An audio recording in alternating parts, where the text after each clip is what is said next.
তোমার গল্প একটু বলো, তুমি কবে থেকে গান গাওয়া শুরু করলে স্নিগ্ধা? আমার গান বলতে আমার মা ক্লাসিক্যাল গানের টিচার ছিল। ওকে। তো আমার মায়ের কাছ থেকেই গান শেখা ছোটবেলা থেকে জীবনের স্বপ্ন ছিল বড় মঞ্চে বড় স্টেজে আমি গান গাইবো। রাইট।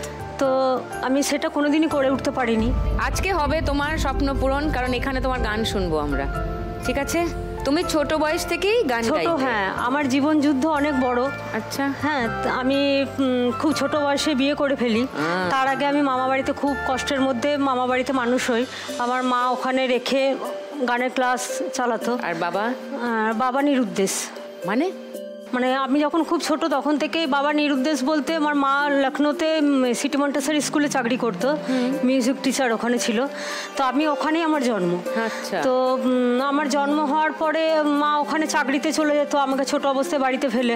কিন্তু বাবা নেশাগ্রস্ত ছিল, তো বাবা নেশার জন্য আমাকে তালা দিয়ে চলে যেত ওই অবস্থাতে। তখন হয়তো মাস 6 বয়স এইরকম। আমার মা হয়তো একদিন এসে দেখতো যে আমার খুব কান্নার আওয়াজ, বাড়িতে তালা মারা। তখন মা সে লোকের পাঁচিরে ওঠে ওখান থেকে বারান্দায় নেমে ওখান থেকে আমাকে যখন নিত, তখন দেখতো আমার গায়ে লাল পিঁপড়ে কাঁপড়িয়ে কামড়াচ্ছে, খুব থুকথুক করছে লাল পিঁপড়েতে। তো মায়ের উপরে প্রচণ্ড অত্যাচার চলতো। মা ওখান থেকে আমাকে আর না অত্যাচার সহ্য করতে পারে আমাকে নিয়ে চলে এসে মামা বাড়িতে থাকে। তো মামা বাড়িতেও খুব গরিব, কষ্টে ওখানে মানুষ হয়ে একটু বড় হই। তারপর মা আমার বর্ধমানে এসে গানের স্কুল করে, ওখানে গান শেখায়। তো আমি বড় হবার পর আমি বর্ধমানে আসি।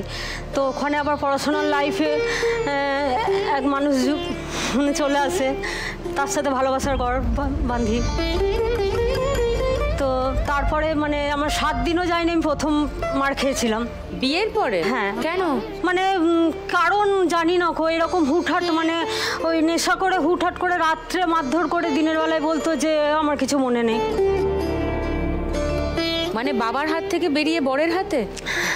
বাহ।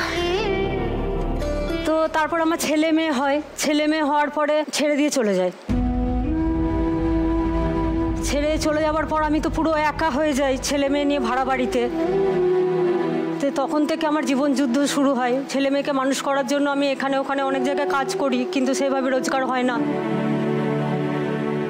তারপর আমি একটা চায়ের দোকান খুলি। কোথায় এটা? বর্ধমানে। দোকানটাও ভাড়া নিয়েছিলাম। তো দোকানটা খোলার পরে আমি যখন চা করছিলাম দেখছি আমার তো সেইভাবে বিক্রি হওয়াটা তো হচ্ছে না, সেল বাড়ছে না। কি করে দোকান ভাড়া দেবো, কি করে ছেলে মেয়েকে মানুষ করবো, কিভাবে বাড়ি ভাড়া দেবো।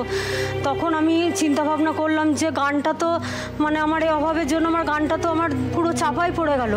আমার স্বপ্ন আমি পূরণ করতে পারলাম না, কি করব এখন। তো হঠাৎ মাথায় চিন্তা এলো যে আমি যদি দোকানে গানটা করি। তো দোকানে আমি একটা ছোট বক্স আর মাইক্রোফোন নিয়ে আমি দোকানের মধ্যে গান করা শুরু করি।